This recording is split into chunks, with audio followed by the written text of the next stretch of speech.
Blood pressure जो होता है heart rate multiply by body का रेजिस्टेंस। जो ब्लड वेसल्स होती है ना हमारी, जिसके अंदर हमारा खून ट्रेवल करता है, पूरी बॉडी के अंदर ब्लड वेसल्स का जाल है। तो बीपी का जो फॉर्मूला होता है वो होता है कि heart rate multiply by blood vessels resistance, है ना।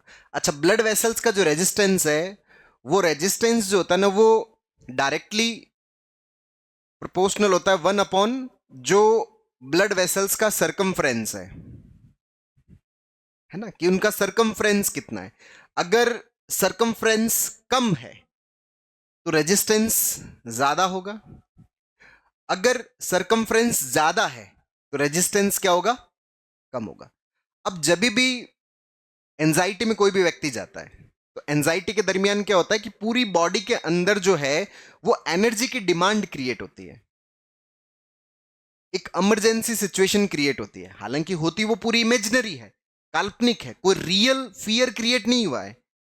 रियल फियर तो जैसे कहीं पर आग लग गई है, अब अपनी जिंदगी वहां गड़बड़ हो सकती है, कहीं पर बाढ़ आ गई है ना, ये क्या है, रियल फियर है।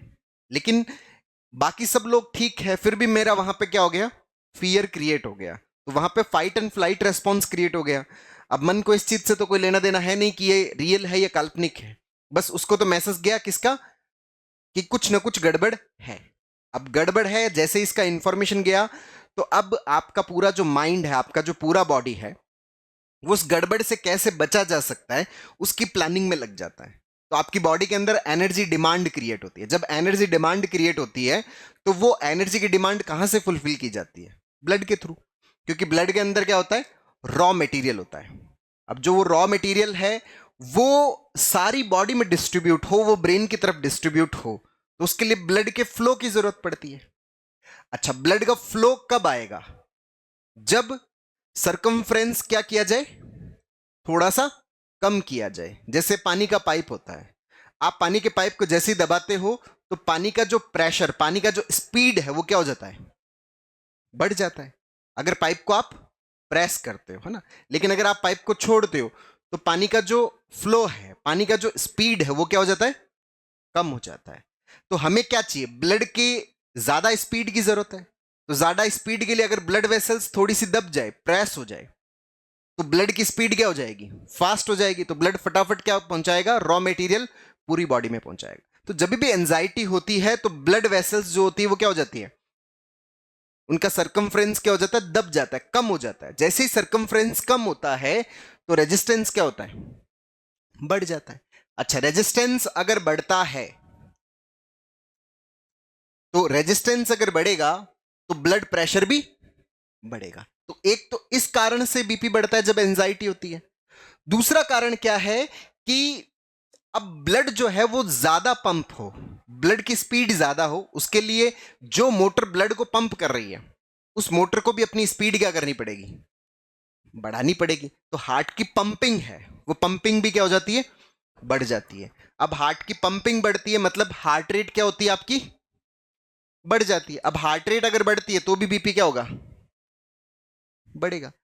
तो जब भी हम एंजाइटी के स्टेट में होते हैं तो उस दरमियान क्या होता है कि हमारा बॉडी का रेजिस्टेंस है वो बढ़ता है, हमारी हार्ट रेट बढ़ती है, उसके कारण से क्या आता है, बीपी बढ़ता है। अब ये जो बीपी बढ़ रहा है ये एंजाइटी वाला बीपी है, इससे किसी भी प्रकार का कोई प्रॉब्लम नहीं है। अब यहां पर समझने वाली बात क्या है कि ये जो हमारी ब्लड वेसल्स है ना, ये एंजाइटी के कारण ऑल टाइम कॉन्ट्रैक्टेड नहीं रह सकती। आपका हार्ट ऑल टाइम क्या नहीं रह सकता, पंपिंग मोड में नहीं रह सकता। तो जैसे ही हमारी बॉडी इस एंजाइटी वाली सिचुएशन में जाती है तो थोड़ी देर बाद में इसी सिचुएशन के प्रति एडेप्टेशन आ जाती है, बॉडी की क्या आ जाती है, एडेप्टेशन आ जाती है। एडेप्टेशन का मतलब क्या है कि जो बॉडी के लिए फियर परसीव हो रहा था ना, अब वो फियर परसीव होना क्या हो जाता है, बंद हो जाता है, कम हो जाता है। जैसे ही फियर परसीव होना कम होता है या फिर वो सिचुएशन जिसके अंदर वो फियर परसीव हुआ था, जैसे ही आप उस सिचुएशन से बाहर निकलते हो तो वो ट्रिगरिंग पॉइंट खत्म हो गया जो आपको स्टिमुलेट कर रहा था एंजाइटी के लिए। तो जैसे ही वो ट्रिगरिंग पॉइंट खत्म हो, जैसे मान लीजिए कि मैं किसी डॉक्टर के क्लिनिक पे जाता हूं, जैसे ही मैं मशीन को यहां लगाता हूं, स्टिमुलेशन मिल गया मुझे और मेरा बीपी बढ़ गया। जैसे ही मैं काफ को हटाता हूं या घर पे चेक करता हूं तो मुझे कोई प्रॉब्लम नहीं। अच्छा, किसी भी नेगेटिव बात को सुना, उसके बाद मेरा बीपी बढ़ जाता है, तो जब तक वो बात मेरे दिमाग में रहती है तब तक मेरा बीपी क्या रहेगा, ज्यादा। लेकिन जैसे ही उस बात से मेरा ध्यान हटता है, या वो मेरे दिमाग से बाहर निकलती है, या वो काफ में हटाता हूं, या डॉक्टर के क्लिनिक से बाहर आता हूं, या हॉस्पिटल से मैं बाहर आता हूं, तो वो ट्रिगरिंग पॉइंट क्या हो गया, खत्म हो गया। अब ट्रिगरिंग पॉइंट अगर खत्म हो गया तो बॉडी के लिए फाइट एंड फ्लाइट का रेस्पॉन्स है वो भी क्या हो जाएगा, शट डाउन हो जाएगा। और जैसे ही वो शट डाउन होगा, जो ब्लड वेसल्स है अब उनको ज्यादा वापस स्पीड की जरूरत नहीं है, क्योंकि एनर्जी डिमांड क्या हो गई, कम हो गई। एनर्जी डिमांड कम हो गई तो अब ब्लड के स्पीड की जरूरत नहीं है, तो ब्लड वेसल्स क्या हो जाएगी, फैल जाएगी। जैसे ही ब्लड वेसल्स फैलेगी तो रेजिस्टेंस क्या हो जाएगा, कम हो जाएगा। और रेजिस्टेंस अगर कम होगा तो बीपी वापस क्या हो जाएगा, कम हो जाएगा। और अब हार्ट को भी ज्यादा पंप करने की जरूरत नहीं है, तो हार्ट रेट आपकी कम होगा तो बीपी भी वापस क्या हो जाएगा, कम हो जाएगा। तो एंजाइटी वाला जो बीपी होता है ना, वो एक ही दिन में बहुत बार वेरिएशन आ जाता है। थोड़ा सा ट्रिगर मिला, बीपी बढ़ गया, जैसे ही ट्रिगर गायब, वापस से बीपी क्या हो जाता है, नॉर्मल हो जाता है। तो इसलिए जो फ्लक्चुएशंस होती है ना बीपी में, वो क्या होती है, बहुत ज्यादा होती है, कि दिन में ही कई बार नॉर्मल आ जाता है, कई बार बढ़ा हुआ आ जाता है। अगर ऐसी स्थिति है जिसमें अचानक बढ़ता है, फिर थोड़ी देर बाद में क्या हो जाता है, नॉर्मल हो जाता है, इसका मतलब वो कौन सा है, एंजाइटी वाला बीपी, और उससे कोई दिक्कत नहीं है। अब लोग क्या है कि इस बीपी को सही करने में लग जाते हैं। अब मान लो मैंने सुन रखा है कि अच्छा बीपी से ये नुकसान हो सकता है, तो अब मैं बीपी को रोकने में लग जाता हूं। मुझे बीपी को रोकने में नहीं लगना, जिस वजह से वो बीपी हो रहा है उसके रूट को सही करना है। जिस वजह से वो एंजाइटी को ट्रिगर करने वाले फैक्टर तो हमेशा रहेंगे हमारे अस्तित्व में, वो जो ट्रिगर से हमारे भीतर जो मैकेनिज्म ट्रिगर हो रही है ना, उस मैकेनिज्म को हमें सही करना पड़ेगा। जो हमारे नेगेटिव पैटर्न्स, उन पैटर्न्स को हमें सही करना पड़ेगा, सीबीटी का प्रैक्टिस करना पड़ेगा। तो वो पैटर्न हमारे सही होंगे तो फिर हमारा एंजाइटी वाला पार्ट क्या होगा, नॉर्मल होगा। तो फिर हमारा ये जो बीपी वाला पार्ट है ऑटोमेटिकली क्या हो जाएगा, नॉर्मल हो जाएगा। अगर हमें सिम्टम्स से फ्री होना है तो सिम्टम्स का जो रूट है, जो जड़ है, उस जड़ को हम क्या करें, सही करें।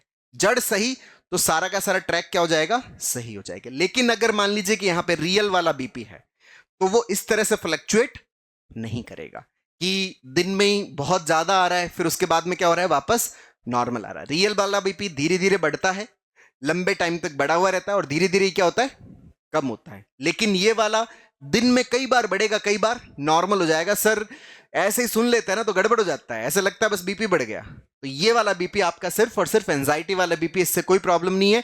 आप बीपी को सही करने की बजाय बीपी की जो रूट है, जो जड़ है, उस जड़ को क्या करें, सही करें। ये ऑटोमेटिकली क्या हो जाएगा, अपने आप ही नॉर्मल हो जाएगा।